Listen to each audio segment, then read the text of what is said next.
मैं शपथ लेती हूँ कि विद्यार्थी मेरा धर्म है, मानवता की सेवा करना मेरा परम लक्ष्य है, राष्ट्र की उन्नति में मैं सदैव तत्पर रहूँगी, अपने कर्तव्य मार्ग पर आगे बढ़ते हुए एक स्वच्छ, सुंदर तथा भ्रष्टाचार मुक्त भारत का निर्माण करूँगी। जय हिंद।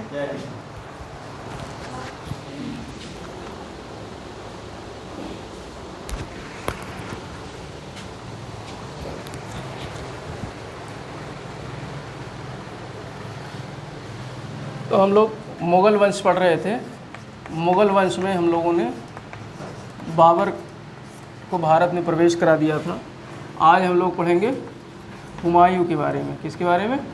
हुमायूं के बारे में, जिसका कार्यकाल 1530 से 1540 तक एक रहता है और दूसरा 1555 और 1556, बस 2 कार्यकाल। ये ऐसा मुग़ल वंश का ऐसा जो है बादशाह है जिसको 2 बार जो है भारत में राज करने का मौका मिलता है, बल्कि इसका दुर्भाग्य था। हुमायूं का मतलब होता है भाग्यशाली, और ये बहुत बड़ा दुर्भाग्यशाली था। ठीक है, तो आज हम लोग हुमायूं के बारे में अध्ययन करेंगे कि किस तरीके से हुमायूं जो है भारत में बाबर की तरीके से भटकता रहा। बाबर तो फिर भी जो है उसने बहुत कुछ अचीव किया, एक पूरा जो है भारत में मुग़ल सल्तनत की स्थापना की, मुग़ल वंश की स्थापना की। लेकिन अब उसको बचाना था उनके बेटों को। 4 बेटे थे ना बाबर के, चारों बेटों में वो बाबर मरने से पहले हुमायूं को बोल गया था। हुमायूं चूँकि ज्येष्ठ पुत्र था, बड़ा बेटा था, तो हुमायूं को बाबर बोल गया था कि तुम जो है जो राज्य है हमारा, सल्तनत है जो, उसको पूरा चारों भाइयों में बंटवारा कर देना। तो हुमायूं बड़ा बेटा था, समझदार था, पढ़ा लिखा था, तो उसने राज्य का बंटवारा कर दिया था। और जब बंटवारा हो जाता है तो शक्तियों का भी बंटवारा हो जाता ना। अगर इकट्ठा रहे कोई परिवार तो ज़्यादा शक्तिशाली होता है, और उसी परिवार में अगर भाइयों में बंटवारा हो जाए तो फिर अड़ोसी पड़ोसी जो है भड़काने लगते हैं ना, तो परिवार टूटता है। यही हाल जो है राज्य के साथ भी होता है। राज्य जब तमाम टुकड़ों में बंट जाएगा तो विदेशी शक्तियाँ जो है परेशान करेंगी उस राज्य को, यही होता है। तो हम लोगों ने थोड़ा सा जो है बाबर के बारे में एक रिवीजन कर लेते हैं, उसके बाद फिर हम लोग हुमायूं को पढ़ते हैं। अच्छा, बाबर कहाँ का शासक था?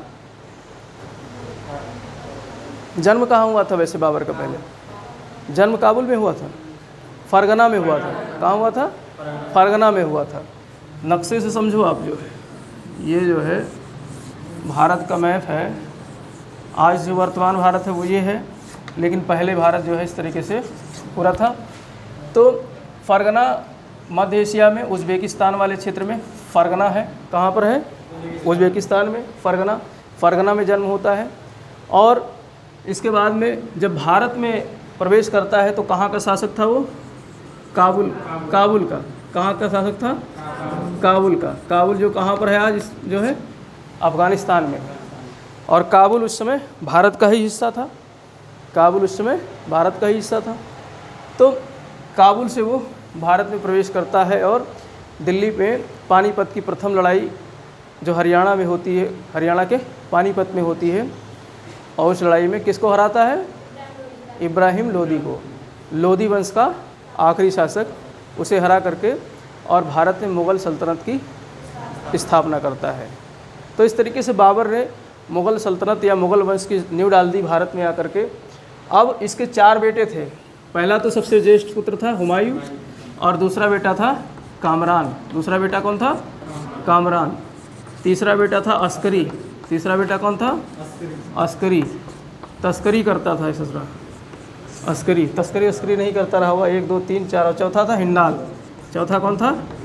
हिंडाल। तो 4 पुत्र थे, हुमायूं, कामरान, अस्करी और हिंडाल। किसके? बाबर के। अब जो ये ससुरे पहले जो राजा होते थे कई शादियां करते थे। इसकी भी जो है हुमायूं दूसरी पत्नी का बेटा था, कामरान और अस्करी दूसरे माँ के बेटे थे, हिंडाल की माँ अलग थी। कई पत्नियां होती थी ना, तो इसलिए जो है बेटे भी तमाम हो जाते थे। तो 4 बेटे जो है इनके एक्चुअल। तो जो हुमायूं को तो दिल्ली और आगरा वाला क्षेत्र बंटवारे में लिया, क्योंकि बड़ा बेटा था। तो मूल क्षेत्र किसने ले लिया? हुमायूं ने ले लिया। दिल्ली और आगरा वाला क्षेत्र, दिल्ली और आगरा वाला क्षेत्र किसके हिस्से में था? हुमायूं के क्षेत्र में था। और कामरान के हिस्से में जो है काबुल और कंधार वाला क्षेत्र था, काबुल और कंधार वाला। तो कैसे याद रखेंगे? का से काबुल, का से कामरान। कभी कभी प्रश्न आ जाता है कि बाबर के मरने के बाद में जो सत्ता का बंटवारा हुआ, राज्य का बंटवारा हुआ, तो किन किन के बीच में कौन सा क्षेत्र था? तो काबुल किसके हाथ में आया? कामरान के हाथ में। काबुल और कंधार वाला यानी अफगानिस्तान वाला क्षेत्र किसके हाथ में आ गया? कामरान के हाथ में।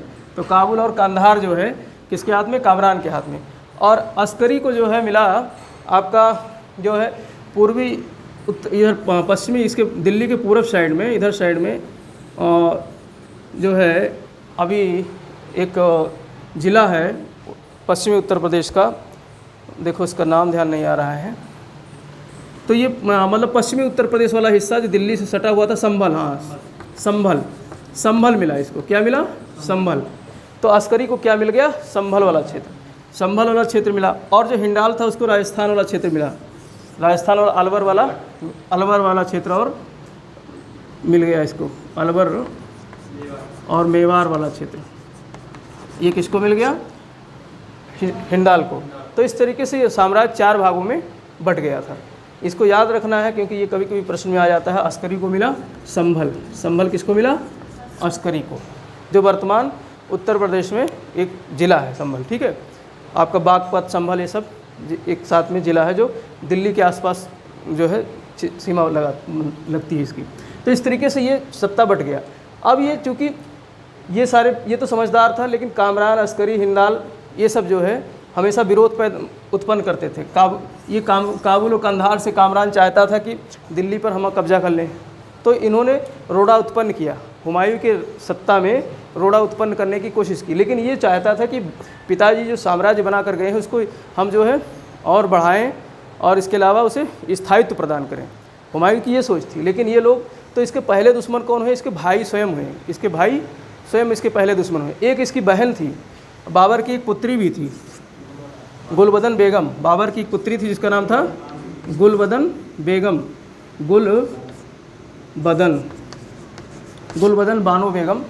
गुलबदन बानो बेगम। तो ये कभी कभी प्रश्न आ जाता है, गुलबदन बानो बेगम किसकी पुत्री थी? बाबर की। और बहन किसकी थी? हुमायूं की। तो कभी कभी प्रश्न आ जाता है, तो कुछ लोग हुमायूं की बेटी समझते हैं, लेकिन हुमायूं की कौन थी? ये बहन थी। अकबर ने तो अपनी आत्मकथा लिखी थी तुझके बाबरी के नाम से। किस नाम से? तुझके बाबरी के नाम से। किस भाषा में लिखी थी? तुर्की भाषा में। लेकिन हुमायूं को अपना आत्मकथा लिखने का समय ही नहीं मिल पाया। अभी देखेंगे, उसको अपने जीवन काल में बहुत संघर्ष करना पड़ा, तो उसको समय ही नहीं मिला कि अपने बारे में कुछ लिखे। लेकिन पूरी इतिहास, पूरी कहानी देखती रहती थी कौन? उसकी बहन गुलबदन बेगम। अपने पिता के बारे में भी देखा और अपने भाई के बारे में भी देखा। तो इसीलिए गुलबदन बानो ने एक किताब लिखी। किसके बारे में? अपने भाई के बारे में, हुमायूं के बारे में। तो उस किताब का नाम रखा हुमायूंनामा। क्या नाम रखा? हुमायूंनामा। तो प्रश्न आता है कभी कभी, हुमायूंनामा किसने लिखा? या सीधे पूछ लेगा हुमायूंनामा की लेखक जो है बाबर की पुत्री थी या हुमायूं की पुत्री थी? तो किसकी पुत्री थी? बाबर की पुत्री। थोड़ा अब प्रश्न घुमा के पूछते हैं ना, डायरेक्ट नहीं पूछेंगे, घुमा कर पूछेंगे। हाँ, तो हुमायूंनामा किसकी रचना थी? गुलबदन बेगम की। अब ये चूँकि हुमायूंनामा गुलबदन बेगम ने लिखा है, हुमायूं के बारे में लिखा है, तो हुमायूंनामा क्या आत्मकथा होगी? आत्मकथा तो होगी नहीं, जीवनी होगी। हुमायूं की जीवनी। आत्मकथा क्या होता है? जब वो व्यक्ति स्वयं अपनी कहानी लिखता है तो उसको क्या बोलते हैं? आत्मकथा। जैसे तुझके बाबरी, ये क्या है? आत्मकथा है, क्योंकि स्वयं तो जो है बाबर ने लिखी थी तुर्की भाषा में। लेकिन यहाँ पर गुलबदन बेगम ने हुमायूंनामा की रचना की। तो हुमायूंनामा में पहले भाग में, कभी कोई प्रश्न गहराई पूछता है, पहले भाग में उसने बाबर के बारे में लिखा है, अपने पिता बाबर की कहानी लिखी। किस तरीके से बाबर ने जो है भारत में पानीपत का युद्ध किया, उसके बाद में जो है आपका खानवा की लड़ाई लड़ी, इसके बाद में घाघरा की तो बाद में हुई थी, उसके पहले चंदेरी की लड़ाई मेदिनी राय के साथ, फिर घाघरा की लड़ाई। चारों लड़ाई सीक्वेंस से याद होनी चाहिए। तो वो उसका जिक्र करती है हुमायूंनामा में। फिर आखिरी भाग में ज़्यादा चर्चा किसमें करती है? हुमायूं के बारे में हुमायूंनामा में, तो 2 पार्ट में है हुमायूंनामा। तो इस तरीके से गुलबदन बेगम एक बहन भी थी इसकी, तो ये आपको याद रखना। तो इस तरीके से हुमायूं जो था, हुमायूं के जन्म 508 में हुआ। कब हुआ? 1508 ईस्वी में हुमायूं का जन्म होता है। 1508 ईस्वी में हुमायूं का जन्म हुआ और इसकी ताजपोशी हुई आगरा में 1530 ईस्वी में। बाबर के मरने के 4 दिन बाद 30 दिसंबर 1530 को आगरा में इसकी ताजपोशी होती है हुमायूं की 1530 में। तो ये डेट याद रखना है, 1530 में ताजपोशी होती है। कहाँ पर होती है? आगरा में। और आगरा किसने बसाया था? सिकंदर लोदी ने। किसने बसाया था? लोदी वंश का एक शासक था सिकंदर लोदी, जिसने आगरा शहर की स्थापना की थी। तो आगरा अब राजधानी किसकी बनती है? मुग़लों की। तो हुमायूं जो है अपनी ताजपोशी कहाँ करता है? आगरा में करता है 1530 ईस्वी में। 1530 ईस्वी में ये ताजपोशी करता है। ताजपोशी करने के बाद अब ये देखो, इसका जो पिता था बाबर, वो ये चाहता था कि हमारा बेटा शिक्षित हो, साथ पढ़े और साथ में जो है प्रशिक्षण भी प्राप्त करे साथ में। तो अपने साथ युद्ध में भी ले जाता था बाबर हमेशा अपने बेटे को, हुमायूं को, युद्ध में भी ले जाता था। तो इसने पहला युद्ध बाबर के साथ जब लड़ा था, पानीपत का प्रथम युद्ध, जब राजा नहीं था, राजकुमार था, तो अपने पिता के साथ पहली लड़ाई कौन सी लड़ी थी? पानीपत। तो प्रश्न आता है हुमायूं की पहली लड़ाई कौन सी थी जिसमें वो एक सैनिक के रूप में, एक सेनापति के रूप में जो है भाग लिया था? तो वो लड़ाई थी पानीपत की पहली लड़ाई। तो पानीपत की पहली लड़ाई में और जो है ये अपने पिता के साथ युद्ध में भाग लेता है। इसके बाद में जब ये राजा बन जाता है तो ये सोचता है कि जो है भारत से अफ़गान को भगाना है, क्योंकि अफ़गानों से बाबर की लड़ाई होती रहती थी। महमूद लोदी जो अफ़गान था, जो किसका? इब्राहिम लोदी का भाई था, जो बिहार और बंगाल वाले क्षेत्र में शासक बना बैठा था, जिसने बाबर को छकाया था। बाबर के साथ इसका युद्ध हुआ था, ठीक, घाघरा वाला युद्ध हुआ था। तो महमूद लोदी जो है इधर बैठा हुआ था और इधर गुजरात में बैठा हुआ था।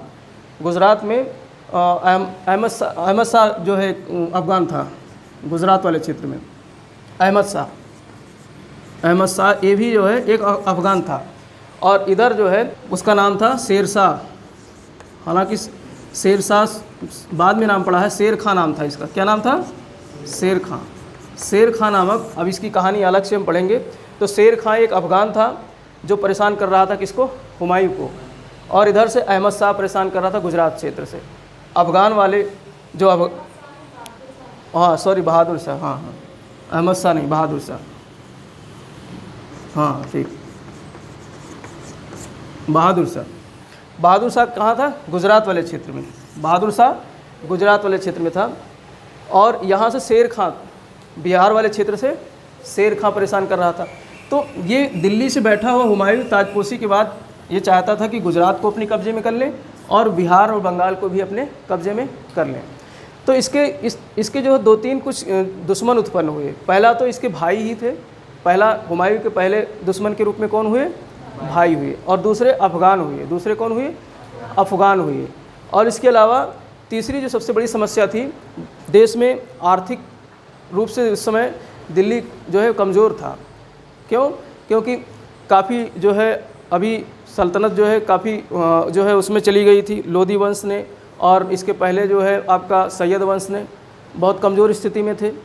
और इसके अलावा बाबर ने पानीपत के प्रथम युद्ध में क्या किया था? जो है बहुत सोना जो है चांदी लूट करके और कहाँ बांट दिया था? काबुल में चांदी के सिक्के बांटे थे ना, इसीलिए कलंदर की उपाधि दी गई थी बाबर को। तो बाबर चांदी यहाँ से उठा ले गया जो है काबुल। हाँ, बलबन ने भी बाबर ने गाजी की उपाधि जो है, ये जब ये युद्ध किया था यहाँ पर जो है इसके साथ में राणा सांगा के साथ में खानवा का युद्ध हुआ था, तो गाजी की उपाधि धारण की थी उसने। जो है गाजी का मतलब ये होता है कि जो है जिहाद का नारा दे करके और जो गैर मुस्लिम हैं उनकी हत्या करके गाजी की उपाधि धारण करना। तो गाजी की उपाधि धारण किया था बाबर ने, ठीक है। किस युद्ध में? ये प्रश्न आएगा, कौन से युद्ध में? खानवा के युद्ध में। खानवा के युद्ध में बाबर ने गाजी की उपाधि धारण की थी। ये लिख लेना, कल शायद नहीं बताया था, तो ये लिख लेना, गाजी की उपाधि धारण की थी। बाबर ने, तो खानवा के युद्ध में। तो इस तरीके से, और खानवा का युद्ध किसके बीच हुआ था? राणा सांगा और बाबर के बीच में हुआ था। उसने जिहाद का नारा दिया था, गाजी की उपाधि धारण की थी, ये सब जो है हम कल पढ़ चुके हैं।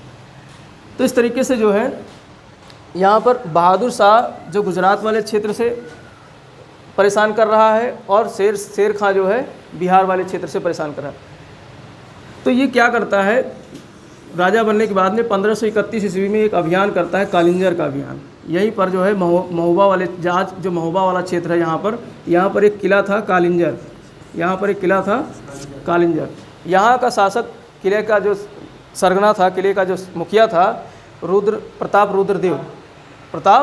रुद्रदेव। तो 1531 में कालिंजर का घेराव करता है कौन? हुमायूं, प्रताप रुद्रदेव के खिलाफ, और वो घेराव करता है और कालिंजर को जीत लेता है।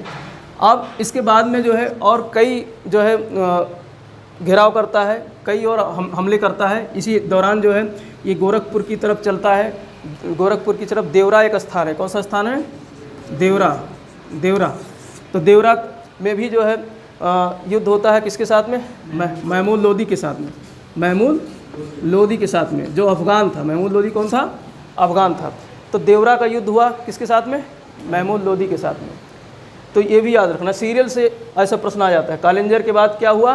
देवरा का युद्ध हुआ, किसके साथ में? महमूद लोदी और हुमायूं के। इसे भी जीत लिया, देवरा का युद्ध भी हुमायूं ने जीत लिया। ठीक, देवरा के बाद में फिर जो है यहाँ पर आपका बनारस वाले क्षेत्र में, और जो है आपका सोनभद्र वाले क्षेत्र में, ये पूरा इधर क्षेत्र में यहाँ पर चुनार है। क्या है? चुनार। तो चुनार का घेरा करता है, चुनार को घेरता है। और चुनार पे उस समय जो है अधिकार किसका था? शेर खां का।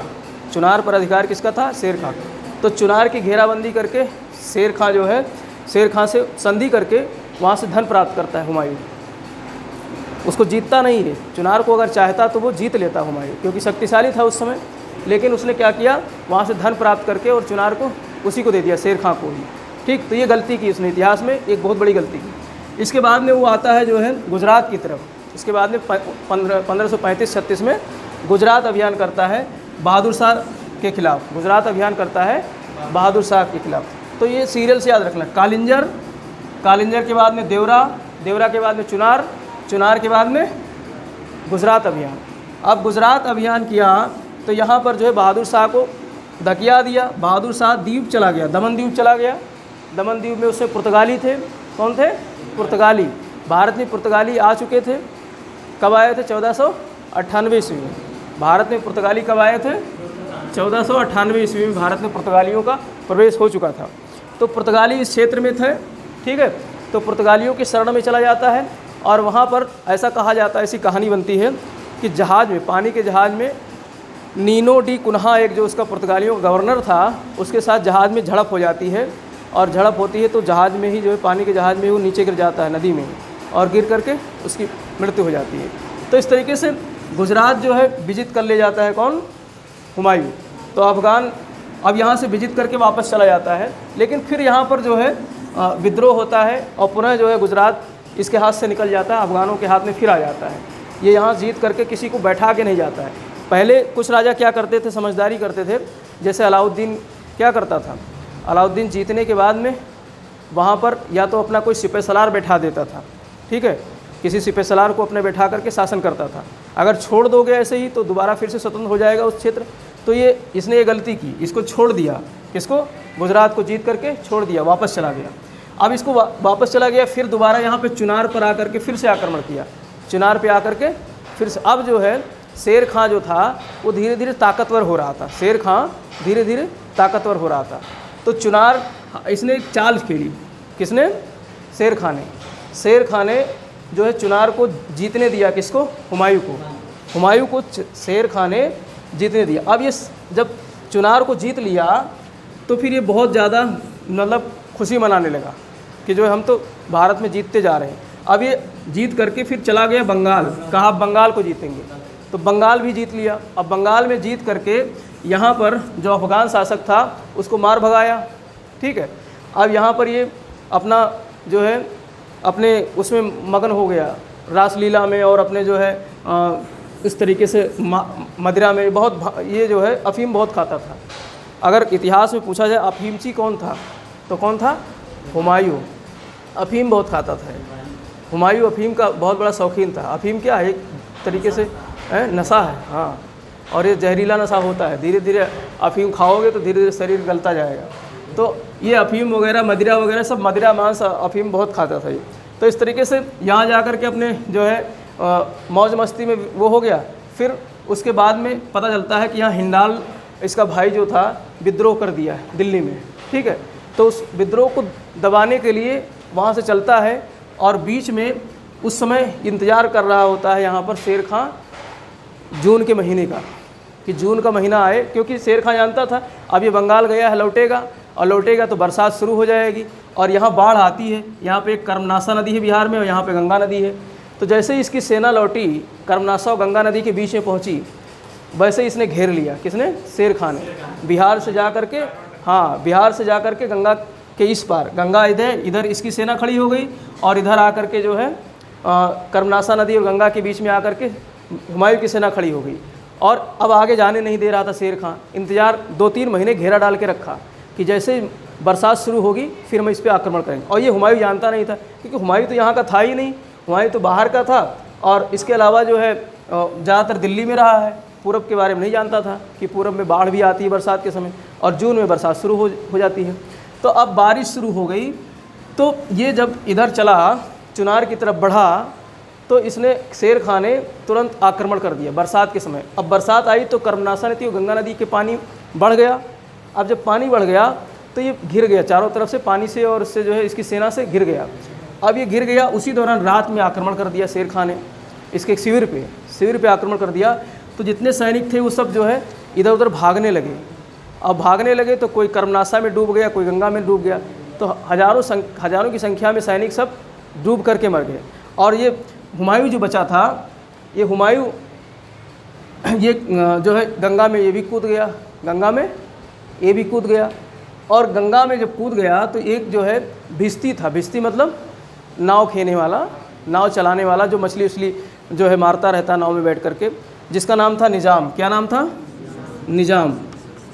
तो निजाम नामक भिश्ती ने जो है इसकी जान बचाई। निजाम नामक भिश्ती ने किसकी जान बचाई? हुमायूं की। अब हुमायूं जो है पूरा पहने रहा होगा जो है अपना राजसी ठाठ वाला कपड़ा उपड़ा, तो भिश्ती ने देखा होगा कि ये कौन व्यक्ति है। जब वो होश में आया होगा तो कहा होगा हम तो दिल्ली के राजा हैं भाई। तो उसको विश्वास नहीं होगा कि दिल्ली के राजा यहाँ नदी में डूब कर मरने आया है। तो उसने विश्वास दिलाया कि हम दिल्ली के ही राजा हैं और तुमने मेरी जान बचाई है, तो तुमको एक दिन का क्या बनाएंगे? राजा बनाएंगे। तो निजाम को एक दिन का राजा बनाने का ऑफ़र करता है कि हम दिल्ली पहुंच जाएं, फिर पीछे से तुम आ जाना दिल्ली, तो तुम्हें दिल्ली का एक दिन का राजा बना देंगे। और निजाम भी बड़ा समझदार था, पहुंच गया पीछे से, कहा एक दिन का राजा बन जाए, हमारा भी इतिहास में नाम हो जाएगा। अब वैसे एक दिन का राजा बनता तो कोई नहीं जानता उसको, लेकिन राजा बनते ही उसने चमड़े का सिक्का और चला दिया, अपने नाम का एक सिक्का चला दिया। कौन सा? चमड़े का हाँ, निजाम ने चमड़े का सिक्का चला दिया। तो चमड़े का सिक्का चला दिया, इसलिए इतिहास में उसको आज हम जानते हैं। तो वो अब ये कौन सा युद्ध था? यहाँ पे जो युद्ध हुआ, चौसा का युद्ध। ये युद्ध क्या कहलाया? चौसा का युद्ध। तो ये चौसा का युद्ध हुआ। ये कौन सा युद्ध हुआ? चौसा का, 1539 में। तो ये याद रखना, 1539 ईस्वी में जून के महीने में चौसा का युद्ध हुआ, 1539 में। और ये युद्ध मोस्टली शेर खां जीत गया। कौन जीत गया? शेर खां। अब यहाँ से जो महमूद लोदी था वो तो मर चुका था, महमूद लोदी। अब यहाँ पर किसका कब्जा हो गया? शेर खां का। तो इस बिहार और बंगाल वाले क्षेत्र में किसने कब्जा कर लिया? शेर खां ने। और शेर खां ने उपाधि धारण कर ली शेर शाह। किसकी उपाधि धारण कर ली? शेर शाह की। तो प्रश्न आएगा कि शेर खां ने शेर शाह की उपाधि कौन से युद्ध में धारण की? चौसा के युद्ध में। कौन से युद्ध में? चौसा का युद्ध। और चौसा का युद्ध कहाँ लड़ा गया? कर्मनासा और गंगा नदी के बीच में। किसके किसके बीच में हुआ? हुमायूं और शेर खां के बीच। किसके बीच में हुआ? हुमायूं और शेर खां के बीच में। कब हुआ? 1539 में। कौन जीता? शेर शाह जीता। और शेर शाह जीत करके कौन सी उपाधि धारण की? शेर शाह की। शेर शाह की। अब यहाँ से ये चला गया दिल्ली, जान बचा करके भिश्ती के माध्यम से दिल्ली पहुँच गया। ठीक। अब दिल्ली पहुंच गया। अब ये शेरशाह शांत नहीं बैठने वाला था। शेरशाह ने सोचा कि अब मौका अच्छा है, इसके बहुत सारे सैनिक मारे जा चुके हैं, नदी में बह गए हैं, डूब गए हैं, अब ये कमज़ोर हो गया है, तो इसको पुनः एक युद्ध करते हैं इससे और भारत से इसको खदेड़ ही देते हैं। तो कन्नौज पहुंच गया, इधर से पीछा कर रहा था, इसका पीछा कर रहा था कि यहाँ से भगा देंगे इसको बाहर। अभी भी भागने वाला नहीं था, इसने भी सोचा कि थोड़े बहुत सैनिक है तो लेके टक्कर तो लें। तो कन्नौज वाले क्षेत्र में, जो अभी कन्नौज है ना अपने यहाँ, यही कन्नौज, तो इस वाले कन्नौज वाले क्षेत्र में जो है यहाँ भिड़ंत होती है किसकी, शेरशाह से और हुमायूं की। 1540 में, 1540 ईस्वी में शेरशाह और जो है किसकी भिड़ंत होती है, हुमायूं की। कहाँ पर, कन्नौज में। और एक युद्ध होता है, उस युद्ध को कहा गया कन्नौज का युद्ध। कौन सा युद्ध, कन्नौज या बिलग्राम, उसी को कहते हैं बिलग्राम का युद्ध या कन्नौज का युद्ध। तो प्रश्न आएगा, बिलग्राम का युद्ध या कन्नौज का युद्ध किसके बीच हुआ था, हुमायूं और शेरशाह के बीच। कब हुआ था, 1540 में। अब इस युद्ध में बुरी तरीके से हार जाता है कौन, हुमायूं। उसके ज़्यादातर सैनिक खत्म हो जाते हैं और हुमायूं हार करके यहाँ से अब पीछा करता है। या हार जाता है तो ऐसा नहीं कि इसको छोड़ दिया कि तुम जाओ दिल्ली में बैठो। अब ये पीछा, शेरशाह जो है इसका पीछा करते हुए आगे बढ़ता है, तो इसको दिल्ली से भगा देता है। तो दिल्ली से ये भाग करके सिंध पहुँच जाता है। कहाँ पहुँच जाता है, सिंध पहुँच जाता है। अब इसने दिल्ली से बाहर खदेड़ दिया, तो दिल्ली में आकर 1540 ईस्वी में कौन ताजपोशी करता है, शेरशाह। तो शेरशाह दिल्ली का शासक बन जाता है। इसीलिए मैंने कहा 1530 से लेकर 1540 तक, 10 वर्ष तक तो अभी शासक कौन रहा, पहले हुमायूं रहा, और उसके बाद 1540 में कौन शासक बना, शेरशाह। और 1545 तक शेरशाह रहेगा, फिर उसके बेटे रहेंगे, उसके वंशज रहेंगे 1555 तक। ठीक, जब कमज़ोर हो जाएगा सूरवंश कमज़ोर हो जाएगा, तो फिर से हुमायूं फिर से भारत में प्रवेश करेगा। तो वो हम लोग शेरशाह के बारे में पूरी कहानी कल पढ़ेंगे, आज सिर्फ हुमायूं के बारे में पढ़ते हैं। तो अब हुमायूं सिंध पहुंच गया, पंजाब वाले क्षेत्र में सिंध, वो बंगाल वाले क्षेत्र, वो बंगाल कह रहा हूँ, पाकिस्तान वाले क्षेत्र में, सिंध वाले क्षेत्र में। अब इसी दौरान उसकी एक जो पत्नी थी हमीदा बानो बेगम, क्या नाम था, हमीदा बानो बेगम से उसी समय, मतलब इसी भाग दौड़ में ही इसका एक बेटा होता है जिसका नाम था अकबर। क्या नाम था, अकबर। तो अकबर का जन्म अमरकोट में हुआ था। कहाँ हुआ था, पंजाब के अमरकोट में। अकबर का जन्म कहाँ हुआ था, हाँ, अकबर हुमायूं का ही तो बेटा था। ठीक, अकबर बीरबल वाली कहानी जो सुनी। तो हमीदा बानो के गर्भ से जो है जन्म लेता है कौन, अमरकोट में जो है अकबर। तो इस तरीके से ये सिंध भाग जाता है। फिर सिंध से कुछ समय बाद में भाग जाता है ईरान। कहाँ भाग जाता है, ईरान। और ईरान के शासक से एक संधि करता है, ईरान के शासक से सहायता मांगता है कि भारत हमारे हाथ से चला गया है और भारत को हमें पुनः वापस दिलाओ। तो शाह कहता है, ईरान का शाह कहता है कि ठीक है, भारत तुमको दोबारा हम दिलवा देंगे, लेकिन हमें जो है इसमें से कुछ हिस्सा चाहिए। तो ये कहता है ठीक है, इधर से हम कंधार वंधार जीतेंगे, ये तुमको दे देंगे, क्योंकि कंधार वंधार में इसका भाई बैठा था ना। तो इसलिए कहता है पहले कंधार जीतेंगे, काबुल जीतेंगे, ये सब जीतते हुए तो भारत में जाएंगे। तो 1555 ईस्वी में पुनः शुरू करता है विजय अभियान। 1555 में पुनः शुरू करता है। तो पहले इधर आता है, मच्छीवाड़ा का युद्ध होता है। पंजाब वाले क्षेत्र में कौन सा युद्ध होता है, मच्छीवाड़ा का युद्ध। किससे होता है, अफगानों से होता है। किससे होता है, अभी अफगान बैठे थे ना, तो हुमायूं का युद्ध होता है 1555 ईस्वी में। कौन सा, मच्छीवाड़ा का युद्ध। कौन सा युद्ध होता है, मच्छीवाड़ा, पंजाब वाले क्षेत्र में। फिर मच्छीवाड़ा का युद्ध जीत लेता है। अब इस समय से जो शेरशाह था वो तो था नहीं, मर चुका था। उसी के ख़ानदान का एक शासक था जिसका नाम था सिकंदर सूर। क्या नाम था, सिकंदर सूरी या सूर, क्योंकि शेरशाह सूरी, उसी वंश का शासक था कौन, सिकंदर सूरी। तो सिकंदर सूरी के जो सेनापति वगैरह थे वो इस युद्ध में, मच्छीवाड़ा के युद्ध में भाग लेते हैं और हार जाते हैं हुमायूं से। तो ये मच्छीवाड़ा जीत लेते हैं। इसके बाद में आगे बढ़ते हैं हरियाणा वाले क्षेत्र में, सरहिंद। 1555 में ही अगले 2-3 महीने बाद एक युद्ध और होता है, किससे, सिकंदर सूरी से। किसका, हुमायूं का। तो ये सरहिंद वाला जो क्षेत्र है वो कौन जीत लेता है, हुमायूं।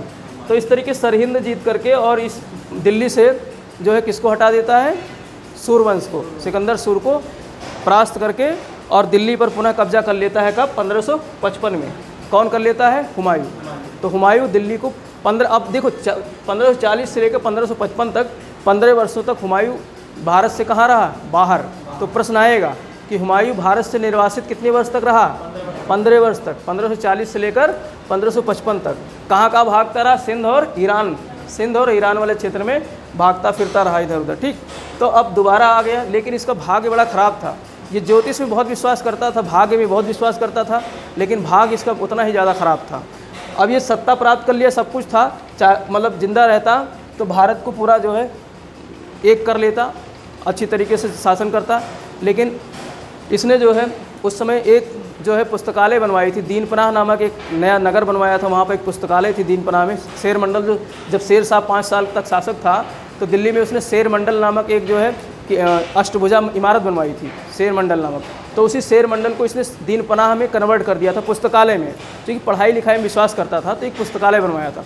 तो शेर शाह वो हुमायूं जो है एक दिन ऐसे ही शाम के समय पुस्तकालय में पढ़ रहा था, और पढ़ते पढ़ते वो ध्यान नहीं दिया, इतना मग्न हो गया, किताब लेके चल रहा होगा शायद, और सीढ़ियों के किनारे आया, बस उसका पैर लड़खड़ाया और खड़खड़ाते हुए नीचे आ गया, खड़खड़ाते हुए नीचे आ गया, सीढ़ियों से लड़काते हुए नीचे आ गया तो मर गया। 1556 ईस्वी की घटना है। तो हुमायूं यानी पुस्तकालय की सीढ़ियों से गिर करके हुमायूं की मृत्यु हो गई। अब लुढ़कते हुए मरा और जीवन भर भागता रहा, जीवन भर लुढ़कता रहा, और मृत्यु भी कैसे हुई? लुढ़कते हुई। तो एक इतिहासकार थे लेन पूल, एक इतिहासकार थे लेन पूल। तो लेन पूल इतिहासकार ने क्या कहा कि हुमायूं इतना दुर्भाग्यशाली था कि जीवन भर लड़खड़ाता रहा और मौत भी कैसे हुई? लड़खड़ाते हुए हुई। तो पुस्तकालय की सीढ़ियों से गिर करके हुमायूं की क्या हो जाती है? मृत्यु हो जाती है। कब हो जाती है? 1556 में। अब जब इसकी मृत्यु हो जाती है तो दिल्ली में इसका जो है मकबरा बनवाया गया। तो प्रश्न यहाँ से भी आएगा, हुमायूं का मकबरा कहाँ है? दिल्ली में। और हुमायूं के मकबरे में सिर्फ हुमायूं ही नहीं, बहुत सारे मकबरे बने हैं। हुमायूं के मकबरे में हुमायूं के साथ साथ बहुत सारे मकबरे बने हुए हैं। तो हुमायूं का मकबरा दिल्ली में बनाया गया, इस यानी कि 1556 में इसकी मृत्यु हो गई। तो कौन से इतिहासकार ने कहा कि जो है हुमायूं ऐसा दुर्भाग्यशाली शासक था जो लड़खड़ाते हुए जीवन भर लुढ़कता रहा और लुढ़कते लुढ़कते ही मर गया? किसने कहा था?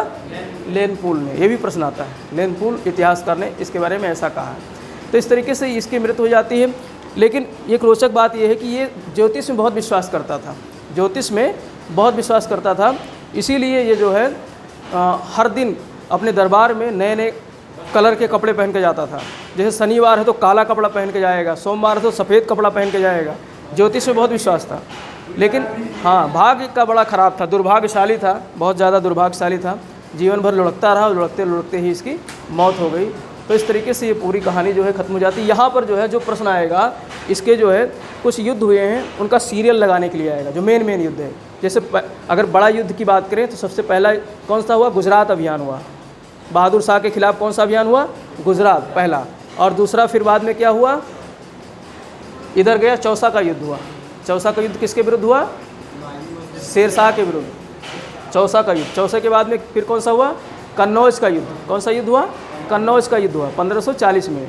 और उसके बाद में फिर कौन सा युद्ध हुआ? मच्छीवाड़ा का युद्ध, दोबारा दूसरे टर्न में। तो ऐसे भी याद रखना है कि पहले इसके कार्यकाल में यानी 1540 तक जो है कौन कौन से युद्ध हुए? मुख्य मुख्य गुजरात विजय किया, गुजरात विजय किया, और इसके बाद चुनार का घेरा, चुनार को जीता। और इसके अलावा जो है चौसा का युद्ध हुआ। किसका युद्ध हुआ? चौसा का 1539 में, और 1540 में कन्नौज का युद्ध हुआ, पहले वाले जो है कार्यकाल में। और दूसरे कार्यकाल में दो मुख्य युद्ध हुए, मच्छीवाड़ा का युद्ध और सरहिंद का युद्ध। कौन सा युद्ध? सरहिंद। और ये सरहिंद है, पहला मच्छीवाड़ा हुआ, फिर सरहिंद का हुआ। फिर बाद में आकर दिल्ली पर कब्जा कर लिया अपना। और से दीनपनाह नामक पुस्तकालय से जो सीढ़ियों से लुढ़क कर गिर करके इसकी क्या हो गई? मौत हो गई। तो इस तरीके से ये हुमायूं का अंत हो जाता है। अब ये बीच में जो ये कहानी है 1540 से 55 तक की, ये एक अलग से जो है अफ़गान, द्वितीय अफ़गान शासक। पहला अफ़गान शासक कौन था? पहला अफ़गान वंश कौन था? लोदी वंश। पहला अफ़गान वंश कौन था? लोदी वंश। अब दूसरा अफ़गान शासक वंश शुरू होगा, सूरवंश। दूसरा अफ़गान वंश कौन होगा? सूरवंश, जो शेर शाह सूरी स्थापित करेगा। तो शेर शाह सूरी के बारे में कल हम लोग अध्ययन करेंगे।